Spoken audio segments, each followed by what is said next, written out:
K방산이 25조 대박을 터뜨렸다. 폴란드가 K2 전차와 K9 자주포 등 25조 원에 이르는 국산 무기를 한꺼번에 사겠다고 공식 발표했습니다. 최종 계약이 체결될 경우 역대 최대 규모의 무기 수출로 기록될 전망입니다. 하지만 이 모습을 본 옆나라 일본은 한국산 싸구려 무기를 뭘 믿고 사냐? 라는 반응을 보이고 있다는데요. 대한민국은 1950년 6.25 전쟁 때만 해도 전차와 전투기가 단 한 대도 없던 가난한 나라였습니다. 희망 하나 보이지 않던 대한민국이었지만 한국인 특유의 끊임없는 집념과 노력으로 발전을 거듭하여 오늘날 세계 경제 10위권 국가로 우뚝 서게 되었습니다. 게다가 한국인들은 단순히 노력만 하는 것이 아닌 창의적인 물건을 만드는 손재주까지 뛰어났는데요. 무기를 만드는 분야에서도 예외가 아니었습니다. 서양보다 350년이나 앞서 만들어지고 설계도까지 현존하는 세계 최초의 로켓 화포라고 불리는 신기전을 비롯해서 임진왜란 때 왜군의 330척의 배를 단 12척의 배로 막을 수 있게 해주었던 조선 최고의 무적 함성 거북선까지 이런 한국인들의 손재주는 군사무기 개발에도 거침없이 발휘되었습니다.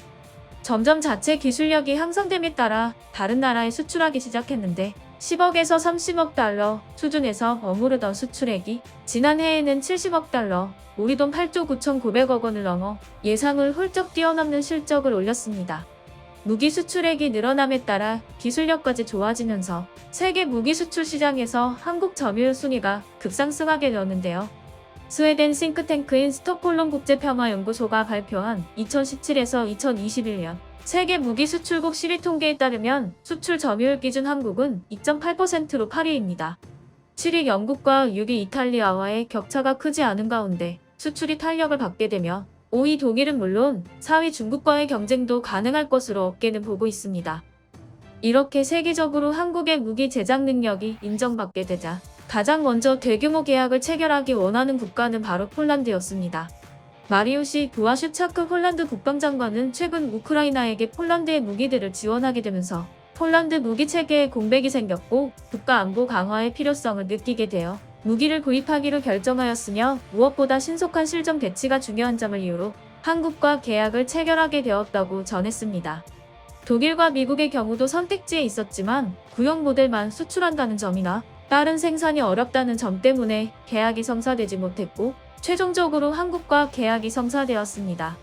한국과 맺은 세부적인 계약 내용을 보면 K2 전차 980대, K9 자주포 648대, FA-50 경공격기 48대까지 약 25조 원에 이르는 무기 계약을 체결하게 되었습니다. 유럽 시장은 상대적으로 중동이나 아시아에 비해 수출이 부진한 편이었지만 이번 기회를 계기로 유럽 시장을 확장할 수 있을 거라 기대하고 있습니다.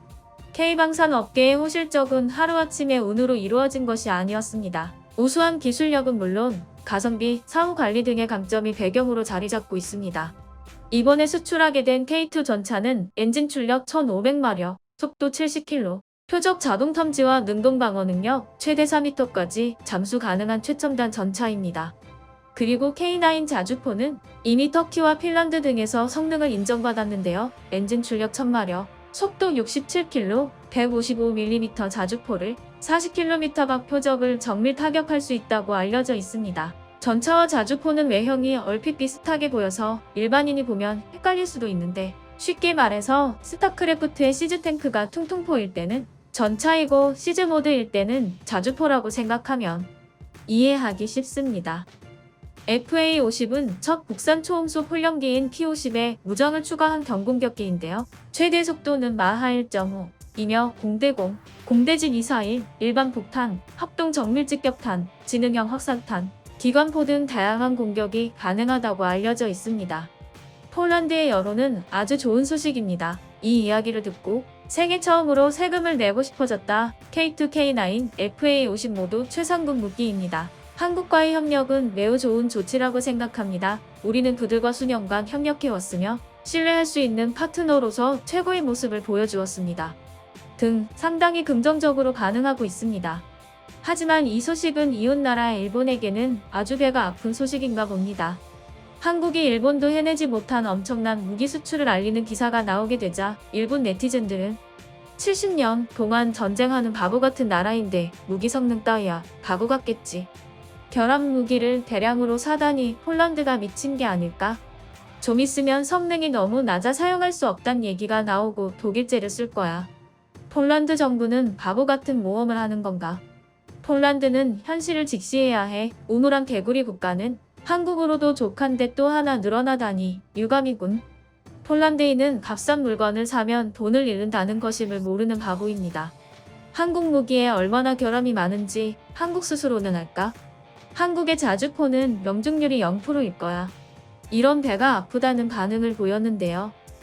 사실 일본은 전범국으로서 자위대 무전과 무기 수출이 제한되었으며 2014년 4월 1일 법을 개정함으로써 일부 수출이 가능해졌는데요. 하지만 수출 제한이 없어졌다고 해서 무기가 저절로 팔릴 리가 없었습니다. 일단 기술력이 특출나지 않음에도 불구하고 가격 경쟁력이 형편없어서 일본 정부 내에서조차 비싸다고 예산을 삭감할 정도라고 합니다. 게다가 협상력이 떨어지는 것도 큰 부분입니다. 한국은 이미 오래전부터 미국, 러시아, 유럽의 선진국 같은 군사 강대국들과 피 터지게 협상 및 경쟁을 해온 내공이 있는 것과 다르게 일본은 수출 자체를 못했다 보니 협상 노하우가 쌓일 수가 없었습니다. 수출이 가능하도록 법을 개정한 이후에도 일본 정부가 적극적으로 전문가 영입 등을 시도하지도 않고 기술 이전을 해주는 것도 아니라 굳이 일본 무기를 도입할 이유가 다른 나라 입장에선 없는 것이죠.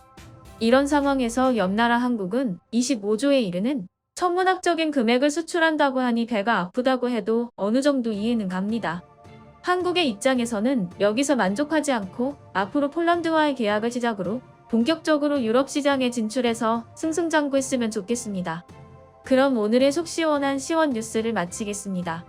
여러분의 구독과 좋아요 그리고 알림 설정은 콘텐츠 제작에 큰 힘이 됩니다. 감사합니다.